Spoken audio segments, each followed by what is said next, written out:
кога во половината на 19 век се изградива првите пруги во Европа и на дивиот Балкан започна да се реализира идејата за градење на железница која ќе го поврже запад со исток.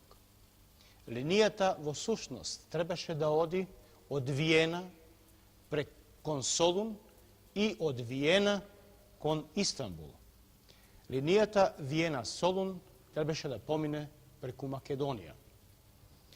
Во 1870 година Турската империја распиша зајам за градење на оваа пруга, концесијата ја повери на баронот Хирш и градењето започна. Во делници пругата од Солун на 9 август 1873 година стигна до Скопје. За наша несреќа, железницата која беше замислена да експлоатира во политичка, економска и војна смисла, донесе повеќе новини, ја поврза Македонија, до тогашната темна Македонија со назадни пазаришта, ги отвори на запад, на исток, ги отвори кон Солун, ја поврза Македонија со цела Европа.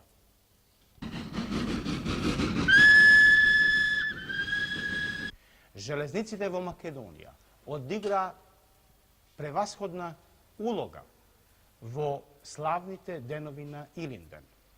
Најнапред, железницата беше употребена како средство на која се вршеа диверзии и саботажи, кога што единствено штабот на Илинденското востание прати писмо до дирекцијата ЦО во Солун, да тие денови, кога се приготвуваше востанието, не се патува на железници, да нема непотребни жертви.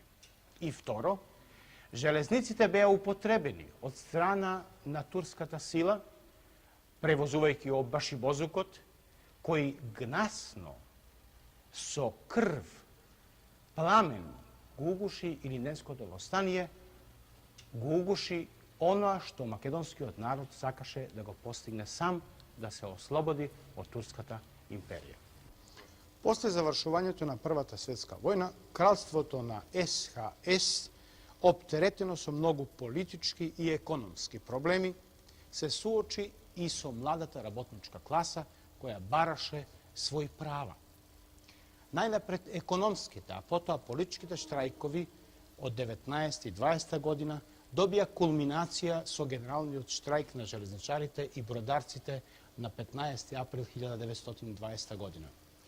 Тоа се славни денови, кога железничарите на чело на работничката класа на Југославија прават таков штрајк од што замира стопанскиот и политичкиот живот во целата земја.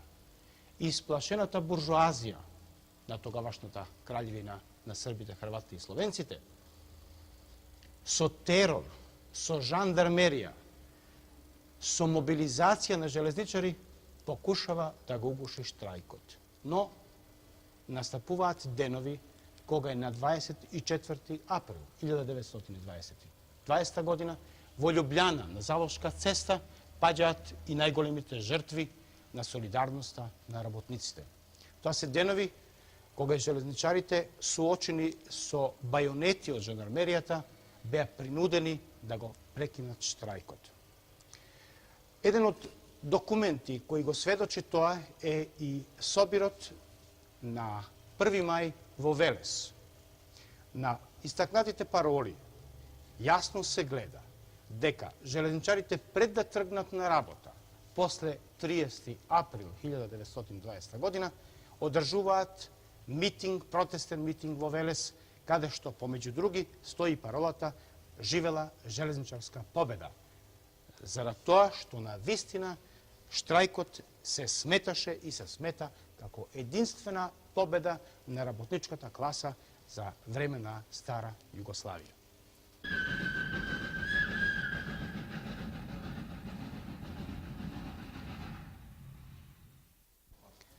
После априлската војна Југославија беше поделена, а со тоа и Македонија. Македонија беше поделена помеѓу бугарскиот и италијанскиот, односно албанскиот окупатор. Додека на една страна окупаторот даваше наредба железниците да работаат, железничарите бидат мирни, на друга страна Комунистичката партија на Југославија со својот повик ги упати железничарите во народно-ослободителачката борба. Тоа е еден документ каде што железничарите започнуваат со диверзии и саботажи. Тоа е документ кога се развиваат борбени акции во Македонија, кога се рушат пруги. Еден од најголемите феномени на Втората светска војна, тоа е ослободените територии. И тоа териториите каде што железничарите успоставуваат железнички сообраќај, као што е случај и во Западна Македонија, кога на ослободената територија 1943 година работаат партизански железници во должина од околу 100 километра. Железниците се употребени како за работа, за превоз на војни единици, за превоз на становништво, за превоз на исхрана, најповеќе биле користени за време на офанзивата кога германците, италијаните и албанците започнуваат страшна офанзива против слободната територија. После 1943 партизанското, односно народно-ослободителачката борба во Македонија се засилува и железничарите даваат многу борци. Помеѓу другите борци во Македонија имаме случај да имаме и 3 народни хероја кои заедно со останалите, а Југославија, железничарите на Југославија даваат 49 народни хероја. После победоносното завршување на Втората светска војна, кога и Германскиот рајх, Италија, Бугарија и другите окупатори беа победени, железничарите на Македонија започнуваат да ја обновуваат целата мрежа, да го обновуваат сите објекти. Тоа се денови со изванредни напори, кога и железницата тргнува и на Сремски фронт заедно со 15-тиот корпус, кога и железничарите ги обновуваат сите објекти, за да можат што побргу да воспостават еден мирен, траен живот во нова, слободна, социјалистичка Македонија.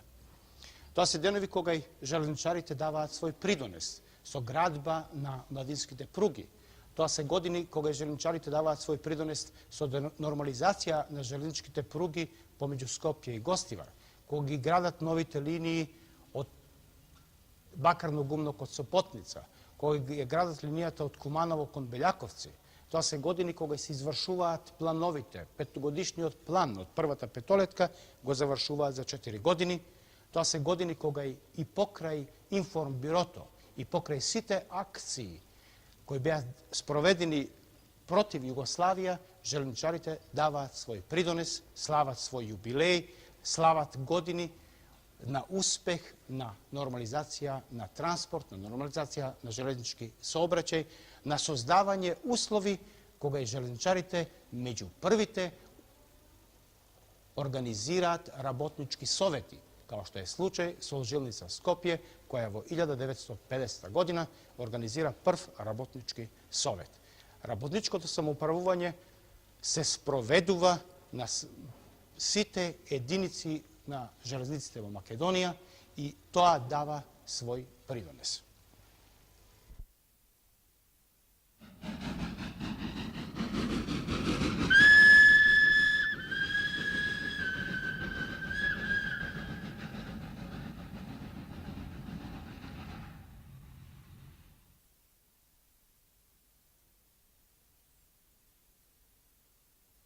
Во својот развој особено заслужува внимание железничките линии. Како основен капацитет железнички во Македонија, железничките линии изнесуваат 895 километри. Во компарација со развојот и густината на саобраќајот, железничките линии во Македонија отпаѓат на 1000 километри квадратни, 26,3 километри линија, за разлика во Словенија, кај што изнесуваат железничките линии изразито поголема стапка, 60,5 километри на 1000 квадратни километри, или во Југославија 40,4 километри. Што се однесува за капацитетите на ЖТП Скопје, веднага можеме да истакнеме дека ако сме во 1955 година имале инвентарски парк на парни локомотиви 73 парчиња, денеска таа е потпуно елиминирана, на нејзино место е доведена посовремена влеча, како што е дизел локомотиви и електролокомотиви. Инвентарскиот парк на дизел локомотивите изнесува 54, а електролокомотиви за сега има 3. Сега имаме електрифицирано пруги цирка околу 99 километри. Дел затоварен саобраќај пуштени се во ноември месец во експлоатација, а во тек сме да се тоа позабрзано активира и Скопскиот јазил со електровлеча. Што се однесува кај патничкиот саобраќај, мораме да констатираме дека капацитетите ни се застарени, иако во изминатиот период сме имале само 2 гарнитури шинобуси, денеска располагаме со 26 гарнитури шинобуси, меѓутоа тие се со позастарен век на траење и на прах сме да дојде на местото на шинобуси да се модернизираат моторни возови, 10 комада веќе се договорени и треба да ги видиме да се обраќаат на нашите пруги негде кон крајот 1974 година.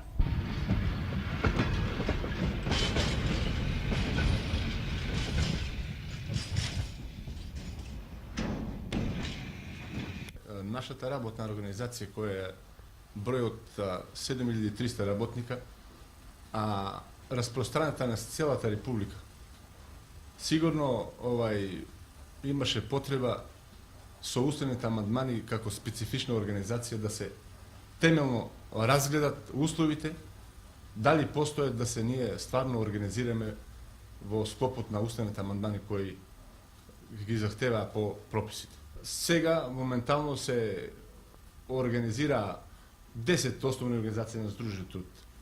Меѓутоа, после известна дискусија по собирите на избирачите, се дојде до заклучок треба да останеме ние 9 основни организации на Сдружен труд, со тоа заедничките служби да како такви отпаднат, бидејќи не покажува некоја целисходна вака технолошка целина, пак тие како такви од соборите на избирачи беше тоа окинато. Идниот работнички совет ќе се состои од 40 члена, Централен работнички совет. Секоја основна организација диригира по 4 без оглед на бројот на членовите, бидејќи наша основна организација има една преку 2300, саобраќајни погон завлечили до 600, а имаме основни организации со 120 души, и пак и тие што се 120, тие што има 2400 или 2300, тие делегираат пак по 4 делегата. Тоа значи да заснова на паритетната основа за во предпријатието. Во нашата работна организација, според уставните амандмани, ќе постојат 9 основни организации на Сдружен труд. Соодветно на тоа ќе се конституираат 9 конференции на основни организации на ЕСКА, кои што ќе делегираат своји делегати во единствената конференција на ЖТП Скопје, која што ќе брои 57 членови и која што ќе има како извршен орган, извршно тело, комитет кој што ќе брои од 11 до 13 члена. Во нашата работна организација во Скопје, во Скопскиот јазил, има околу 2000 членови на ЕСКА. Изборната активност е сватена многу посериозно и многу поорганизирано отколку во претходните периоди, бидејќи е јасно дека од избраните раководства ќе зависи целокупната натамошна активност на организацијата во предпријатието, така да критериумите за избор на новите раководства беа да се изберат оние комунисти кои што ќе бидат навистина јасно и идејно определени, самоиницијативни, честни и вредни, кои што во секој поглед представуваат пример на работното место и во своето комунистичко однесување воопшто. Ние навистина имаме едно мало учество на непосредни производители во нашите редови, во редовите на ЕСКА.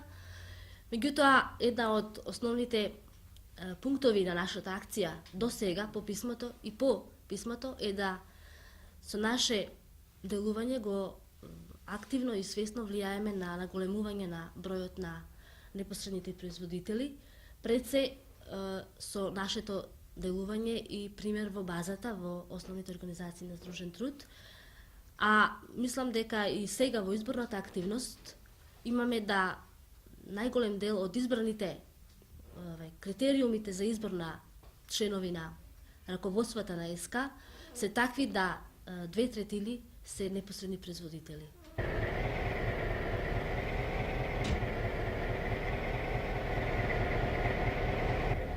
Јас се викам Стефановски Љубе. Почел сум заната од 47 година, сум тука на машина, не? Тоест, мислим и на парна. Сум од 47 година. Имал сам еден пример што со парна 51 година не пуштаја воз на воз. Некој си судар тема да направиме, значи на отворена пруга. Среќа беше тука што на самиот чувар пруге жена беше будна од 3 сат 02 минута, не спаси она воз, на воз тема да дојдеме. Среќа она го заустави возо и го врати оној други, ја дојдо после. Значи тоа имав едно. А радосно, значи секој има човек радосно кога ќе нешто положи од една на друга. Први пат кога беме на парна се беше тешко. Сега кога дојдеме малку на дизели, нека порадосно има човек. Сега пак на електрично уште поват. Машинист е дика едно да бидеш возач, нели? Само е мало одговорна. Треба човек да мисли тука, да нема неки проблеми, да мисли домашно. Тоа е мртво тело кога тераш. Треба да мислиш ти на него, не оно на тебе. Тука е нешто помош за машинување. Задоволен сум. Добив стан од самото предпријатие, онда запослив син тука исто. Имам тука добри проблеми. Добро задоволство. Јас сум квалификуван работник, ливец, 6 години работен стаж. Ова работа као ливница е најважна, бидејќи тука се лијат, нали, оние леже за самите осовини. Ние се загад за продуктивност на работата, продуктивност на трудот, што се поголеми да би добиле поголеми плати. Од нашиот ООЗТ, ЖТП очекува многу. Овој депо овде кај што се навоѓаме сега и сите други наши објекти се оспособени за одржување на локомотиви, почнувајќи и на шинобуси, како и електролокомотиви, на сите врсти на оправки, почнувајќи од дневни преглед до генерални ремонти и земајќи ја локомотива од серија 661 или Кенеди, како популарно се вика, за која треба доста голема опрема, која за сега не се предвидува кај нас да се врши генерален ремонт. Исто така, во нашиот погон веќе денеска се вршат сите оправки, почнувајќи од дневни преглед до генерални ремонти на сите врсти коли, патнички, товарни, специјални коли и така натаму. Со таа работа ние постигнуваме повеќе цели и тоа е она основното што треба да добие ЖТП, а тоа е да обезбедуваме повисок квалитет во одржувањето на средствата, што е непосредно врзано за безбедност, уредност и удобност во саобраќај, што е наша основна цел, бидејќи се навоѓаме во услови на голема конкуренција со друмски саобраќај и само на тој начин можеме да обезбедиме поголем прилив на патници и на стока, односно да поуспешно се носиме во конкуренцијата на транспортни пазар.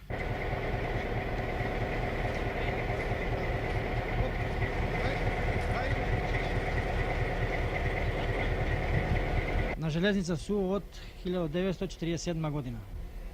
Како машиновоѓа имаше доста тешкоти, пошто парна локомотива има повише одржавање, треба углеви, не треба доволни квалитет, што значи треба многу да се мучиме и со тоа тешки возови беа према Битола, тешка пруга, успон.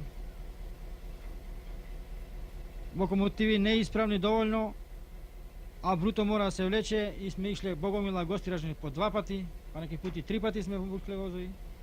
Дочим сега со дизел е многу полесно. За ова толку години ми бил најтежок момент сега пред година дена. Имав едно девојче пред мене вака на 200 метра која ми се фрли под воз и така ми било жал затоа што тоа беше над 17 години, 18 години и што не сум могол да го спасам затоа што суишо со голема брзина, а кратко остојање и не сум могол да го зауставам возот и девојчето загина, што значи не е до моја вина, али опет па се осеќам вака жалосно. Нараден сум моменти у животот тоа што еве према мојата што су дојден ја да речеме од село, па су стекнал браварски испит, па су стекнал ево квалификација за машиновоѓа, за дизел, па ево сега за електрично имам. Сега моментално имам стан. Ми се омотгучило услови да добијам стан и поарен живот.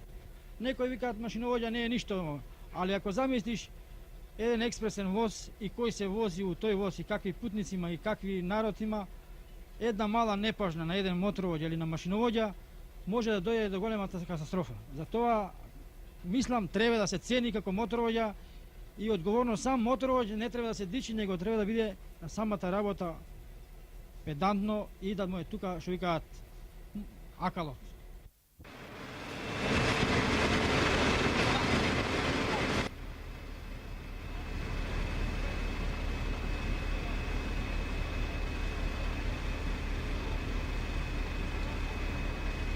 Досегашна ориентација на ОЗТ сообраќајен погон Скопје при ЖТП Скопје беше да се усоврши товарниот сообраќај, така да конечно во оваа година целиот скопски чвор е пуштен. Најважни објекти се Трубарево ражина станица, Скопје товарна, Маđари, базенот Лисиче со индустријата цела кај него,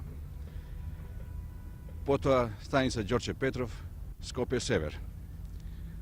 Целосната технологија е поставена на најсовременија основа, така да уште денеска можеме да кажеме дека стопанските организации ги има сите услови за брз превоз на стоков сообраќај. Меѓутоа не е решено прашањето во патничкиот сообраќај, како што гледате тука, уште располагаме со стари објекти, разрушена станица од земјоштето и привремено направена барака, каде патниците немаат ни минимални услови за боравок пред да заминат на пат, односно од кога се вратат од пат. Така да во текот на наредна година сметаме дека ќе се пушти новиот транспортен центар, новата патничка станица, каде ги има сите услови за патниците, мислам на најсовремен и најмодерен начин. Објектот транспортен центар содржи во својот состав главна патничка железничка станица за град Скопје, потоа главна меѓуградска автобуска станица и саобраќајно-техничка пошта. Што значи три витални саобраќајни објекти, три витални саобраќајни функции. Овој објект се гради како еден од последните во состав на Скопскиот железнички јазел. Објектот се гради во главном во две фази. Првата фаза е да се оформат овие мостови конструкции на кои се наоѓаме и таа прва фаза сигурно во 74 година ќе биде завршена, со тоа да истовремено биде обезбедена и функција, односно да обезбедиме проваѓање на воз и да ја дислоцираме постојната монтажна железничка станица како времен објект на Скопје. Што значи може да се очекува објектот да биде во функција во 74 година, а во наредните години ќе уследат следните фази до комплетирање на овој објект, како што реков, да се веројатно да изгради меѓуградската автобуска станица, поштата 2 и останатиот дел од патничките простори, да речеме, комплетни чекални, билетарници, ТТ бироа, информативни служби и така. Првата фаза на овој објект чини 15 милиарди стари динари, а како проектот не е доокончан со сите фази, ние очекуваме дека втората фаза не би била поскапа од првата.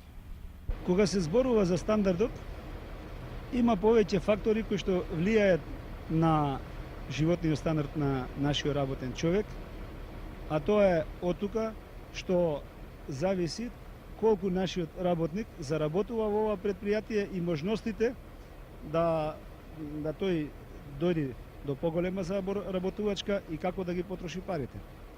Што се однесува за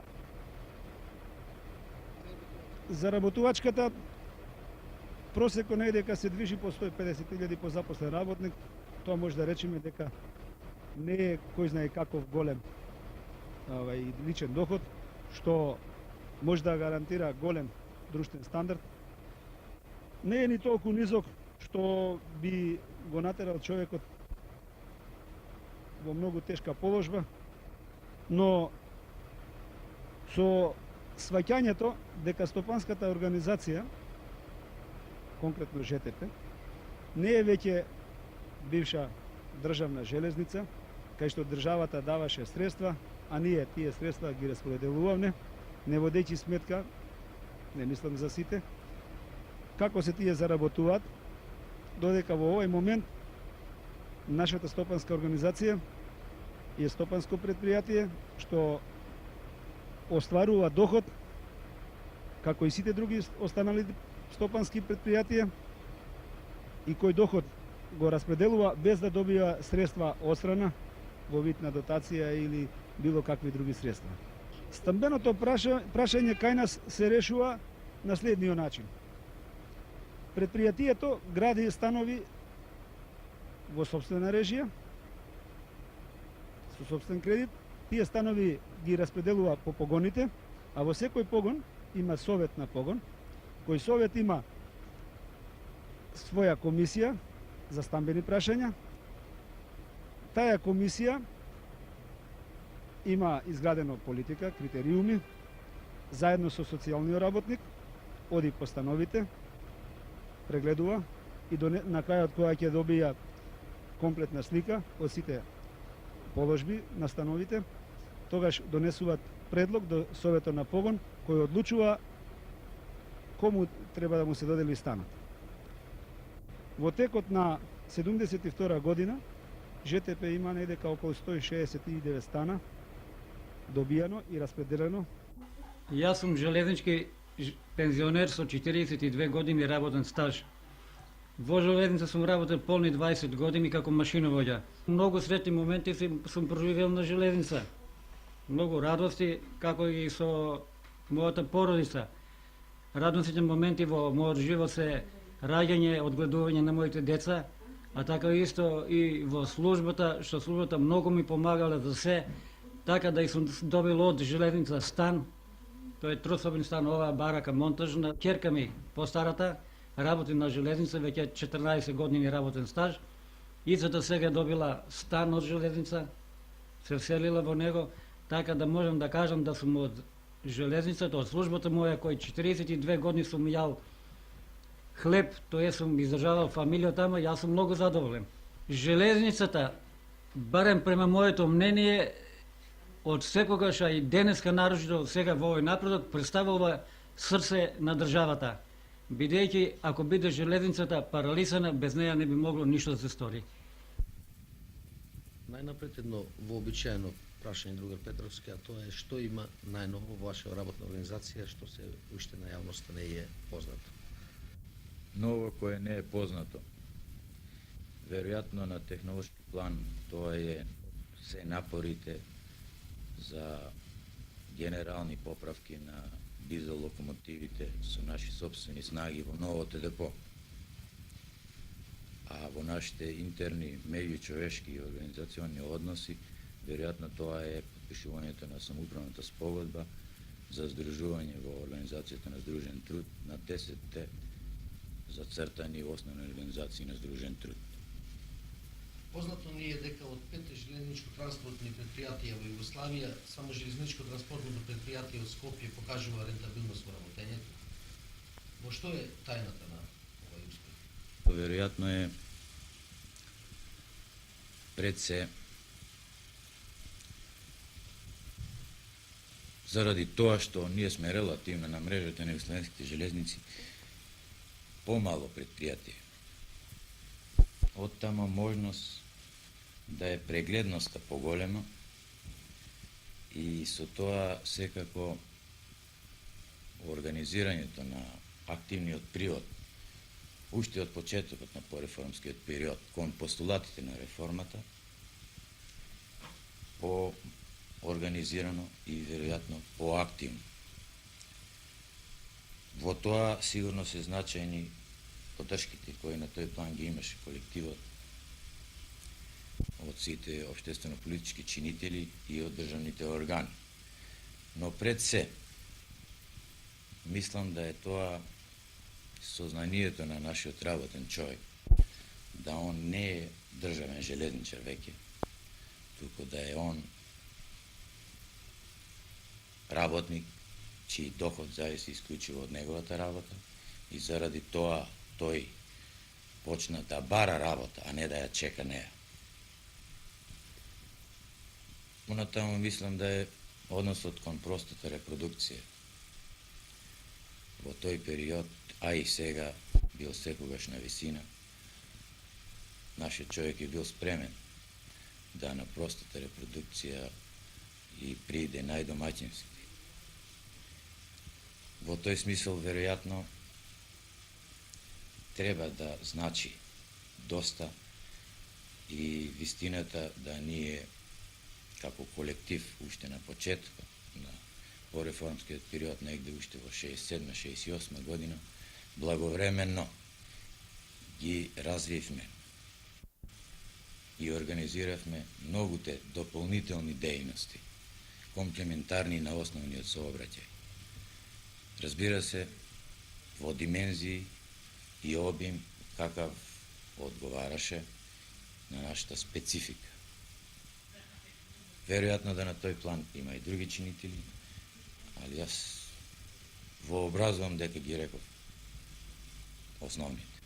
Вие и вашата работна организација и голем број работни луѓе од железничко транспортно предпријатие бевте оваа година одликувани.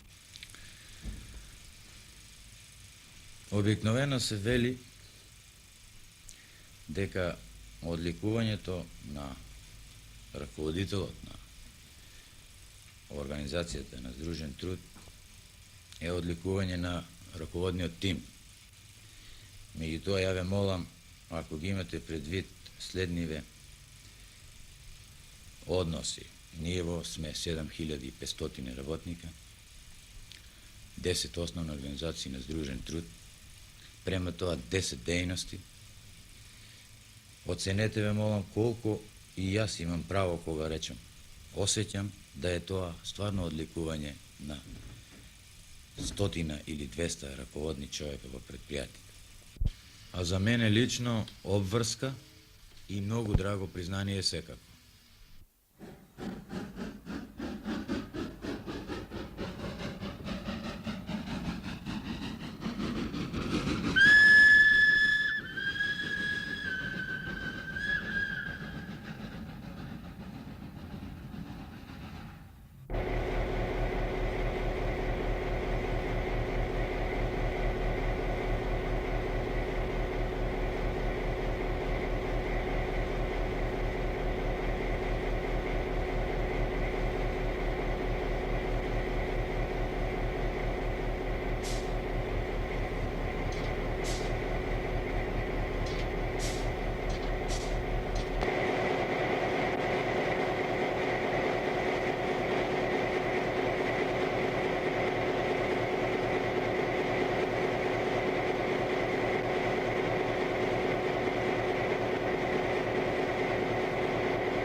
Откупните цени на земјоделските производи секогаш биле во фокусот на интересирањето на земјоделците.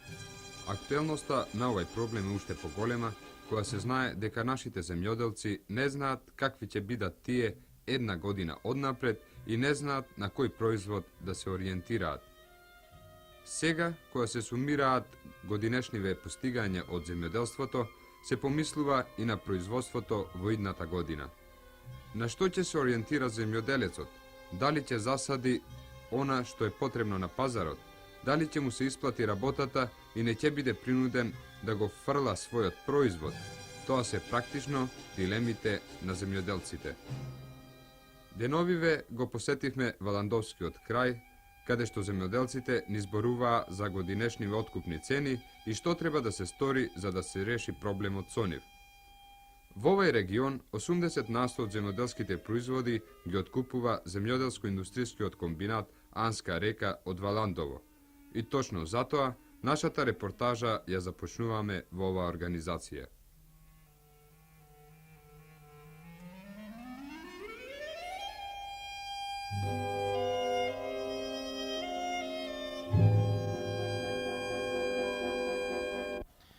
Во регионот на Валандовот, во состав на нашиот комбинат, кооперантите во главном производат гадинарски култури и производство од столно грозје. Прашањето на цените кај овие култури не е решено. Тие цени се негарантирани и сосема е нормално индивидуалните производители да реагират на таквиот начин на откуп. Бидејќи при формирање на цените во раната пролет, тие се многу високи, меѓутоа тоа е сосема еден мал процент од вкупно производство кое се дава од гадинарските култури. Јас сметам да цените кои се формирани во минатите години и поред тоа што бележат стален пораст и оваа година тие не се доволни да ги покријат трошковите, посебно кај бабурата, кај доматот, па слободно да речеме и кај столното грозје. Ми се чини за да се реши овој проблем би требало да се воведе во откупните мрежи продавање со унапред договорни цени. Тоа прашање е неколку пати понудено од страна на комбинатот на трговската мрежа. Меѓутоа, бидејќи ја укина фондот за ризик, кој понапред престоеше при општинските центри низ Југославија, например во Београд, Загреб и Лјубљана, денес трговските куќи не сакаат да се склапат фиксни цени, било по декади или дневни цени, затоа и самиот комбинат не е во состојба на нашите кооперанти при уговарање на количините за откуп, било од домати или од бабура, да им предложи фиксни цени. Така во главном цените се формираат од понуда и побарувачка на самиот пазар. Затоа се десува да ова производство не е сигурно и од година на година цените се повеќе нестабилни, а трошоците кои што ги формираат овие цени се многу големи, посебно наводнувањето, електричната енергија, па и другите трошоци. Исто така сметам таквиот начин на несигурни цени кои унапред може да им се даде на нашите кооперанти во овој регион, дават и недоволен квалитет. Затоа што за да би могло да едно производство квалитетно се бере, треба производителот да биде, да знае за 1, 2, 3 дена да има една иста цена да може да тој производ созрее. Меѓутоа, бидејќи скоро секој ден или преко 1, 2, 3 дена се менат овие цени, не се по декади, во тој случај имаме слаб квалитет и производителите барат да ги што побрзо оберат и пласират на пазарот. Откупните цени се добри, само вака како производител не ми се допаѓа оно што немаме фиксни договори меѓу индивидуалните производители и стопанството. Порано, уште кога постоја задругите, постоја и договори, во кои договори се внесуваше и декади за самото производство. Така да производител, што оној кој ќе изваде порано производство, во првите декади ќе земе и добра пара. Оној кој нема да извади, нема и да земе пари добри. А сега во сегашните договори не постои ништо. Мислам, вакви устои само, нити постои цена, нити декада постои. И што може да ви се случи? Па, може да се случи, ево, сегашните откупи како се вршат, како и стопанство, така и во другите пунктови, што се случува да откупуваат производство, а без да им во истиот ден ти стават и цена на тоа производство. Него после реализација на производството, после 10 дена или 5 дена, тек тога ќе ти дадат испратниците и цената ќе ја стават. Како би било најдобро да се организираат откупните цени? Па према сегашниот откуп, ево ова година како што е со овој конзорциумот, тоа е добра појака и производители што не постои набивање на цени, него во сите пунктови цените се еднакви. Така да, и ако и тоа и понатака остане вака, тоа е добро за производителот, но како што и порано реков, да постои сепак по моје мислење онаа декада за откуп на тие производи. И однапред да знаете по која цена ќе продавате? Па, мислам дека е потребно да секој производител во текот на таа седмица знае која откупна цена ќе биде за тоа производство. И се случува да денеска се појавува една цена, а утре друга цена. И така да и тоа мислам дека најмногу го крни вака угледот на самото производство, не углед, него како да се изразам, ја што производител е на терен да во некои моменти и да не е производството доволно созрено, ја го собира така да може да ја искористи онаа цената. А додека самиот на себе си прави лошо, затоа што тоа производство кој ќе оде на пазарите, тука се појавува она сомне производство добро и се добива од страна на тие тржисни, на пазарите се појавува на, мислам, рекламација, рекламираат дека производството не е добро и така да тоа утре други ден се одразува пак на производител, бидејќи и стопанството ќе претрпи еден дел од таа загуби, после мора да тоа самото го надокнади во друг. Ние како комбинат сме во состојба да во договорите само ги уговориме количините на производство. Не сме во состојба да ги одредиме и цените, затоа што трговската мрежа, каде што го пласираме ова производство, не прифаќа унапред договорени цени. Према тоа сосема нормално доваѓа и до осцилации на поедини производи на пазарот и исто така, бидејќи не може да се има регуларно производство, не може унапред да се планира една количина на производ, затоа што не можеме да дадеме ориентација на цените кои ќе бидат пред нашите кооперанти. Како се викате? Јас се викам Божин Бошнакан, роден од село Градец, а живеам во село Удово. Ти произведуваш грозје пред Со земјоделие се занимавам, па нешто бабури се име поранки и грозје, повише со грозје. Колку грозје произведуваш? Грозјето ми е белозимско повичко. Па грозје уладњачта влевам во Ландово 9 до 10 тона грозје, 10.000 кила, тако Колку нешто. пари ти го откупуваат? Ландската година беше по 270. Оваа година рипна со 10 динара, грозјето 280. 280. А дали си задоволен од оваа цена? Цената према скапоќите како што иде требаше малку да се покачи. Но таа не е наша работа, пребидејќи трговија си има пак своји места каде го продава. Лесно може и тој што го јада му иде скапо многу. Откупните цени кои ги даваме ние комбинатот на нашите индивидуални производители што кооперираат со комбинатот и поред сталниот порез од година на година, тие не се така големи. Меѓутоа често пати се мисли да овие цени, затоа што е диспаритетот многу голем, разликата е многу голема помеѓу откупната и продајната цена на пазарот, често пати се мисли да тие средства во главном остануваат во комбинати или во организации кои директно ја откупуваат.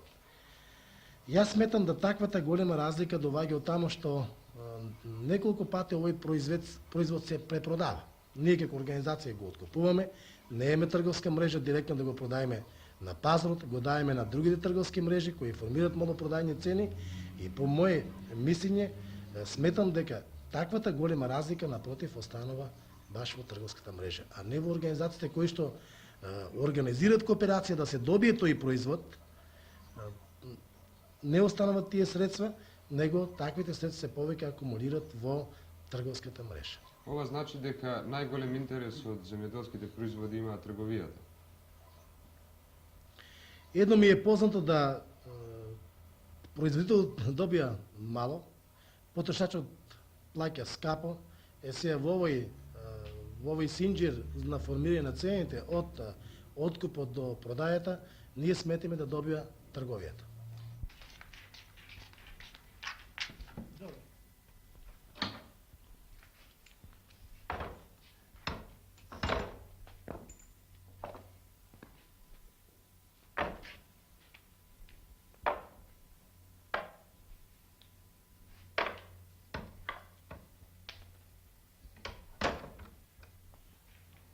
Дојдовме точно кога вршите откуп на памук. Дали селаните се заинтересирани за производство на памук на овој регион овде? Па памукот пред неколку години беше интересантен за ова подрачје. Меѓутоа, во последно време тој отпаја, затоа што производителите не се задоволни од цената на памук. Вие подолго време вршите откуп. Дали имаат право производителите што не се задоволни од цените? Сметам дека имат, бидејќи тој во последно време и приносот е многу мал. Не знам, може би на тоа влија и самијата сорта што е на семето. А дали овој регион дава квалитетен памук? Дава. Тоа е прочуено дека овој регион значи дава доста квалитетен памук. И колку му е сега откупна цена на памукот? Откупна цена на памукот е 730 динари прва класа. А втора класа? Втора 605, ова 705, па 690, трета. Тука е и производителот на памук. Дали вие сте задоволни од цените? И ние не сме задоволни со цената. Колку памук произведувате? Па 600-700, поланска година до 800 кила памук сме дадели. Дали понатаму ќе произведувате памук? Па зависи, таква не е и земјата за памук и мораме да се име. Колку толку, да се надејме од нешто. Бидејќи во овој регион може да се произведуваат и други култури сем памукот. Посебно гринарските култури кои за сега се подоходни од памукот. Тоа значи, ако на единица површина се одгледува бабура или домат при услови на наводнување, тој е подоходот од памукот. Јас сметам, доколку дојде до зголемување на цената на памукот, која во главном е гарантирана цена од страна на заедницата, може да дојде до преобразба да се повеќе произведува памук, бидејќи во овој регион се за 5 до 6 пати повеќе произведувал пред 10 години него сега памукот. Дали Анска река ги исполнува сите услови кои се во договорот? Видите овако, исполнува долекле, али понеќе не исполнува баш. А кои се тие? Ето, мислим баш због ових ствари, околу ових цена, мислим, што се варирају паприки и друго течето. Просто не кажу, биче ова цена олика, а пустога после долазе сасвим другчие. Кажу, ето, тако е на пазар, таму мораме мојде да будеме с ценом и... Али дали е тоа чест случај да ги намалуваат? Не е тоа чест случај. А сепак има некој. Ево, мислим, прошле година баш конкретно што е било. Тоа прошле година, знаете како? Било е 650 динара, тако како се ја сеќам. Моментално се е бацили на 300 динара. А после опет таа се цена дуго задржала, 300 динара. А оваа година? А оваа година веќе била, нешто не е било. Опште не, тоа веќе примедно нема за оваа година. Варирањето околу цените кои ги диктира пазарот, тоа е најголем проблем. Според вас, а тоа и пред малку во еден неврзан разговор ми го рековте дека на вистина претежно индивидуалните земјоделци не се задоволни со откупните цени. Да, не се задоволни, зависи од кој производ. Некој кој е даден на производство, рецимо на било на бабура, производител на бабура, он околу цената сака да знае што повечко, бидејќи он е зависен од него до нас цената. Додека ние како комбинат цената од други аспекти ја гледаме како ќе биде продаден на пазарот, почку диктира пазарот. По моје мислење, да индивидуалниот производител добие сигурна цена, да биде ориентиран година дена унапред што ќе произведе, да може да му кажеме ние како комбинат, треба во самоуправното договарање помеѓу комбинатот, индивидуалниот производител и трговската мрежа, да се издоговориме, да нам ни признае трговската мрежа декадни цени формирани во поделени дегади, а ние тие исти цени да ги пренесеме на индивидуалниот производител, нормално со оној дел кој што треба да го захватиме ние комбинатот. Во тој случај, по декаде би имали чврсти цени, ние во договорите би ги внесе према индивидуален производител, али во секој случај таквите цени мора да бидат внесени и во договор према трговската мрежа.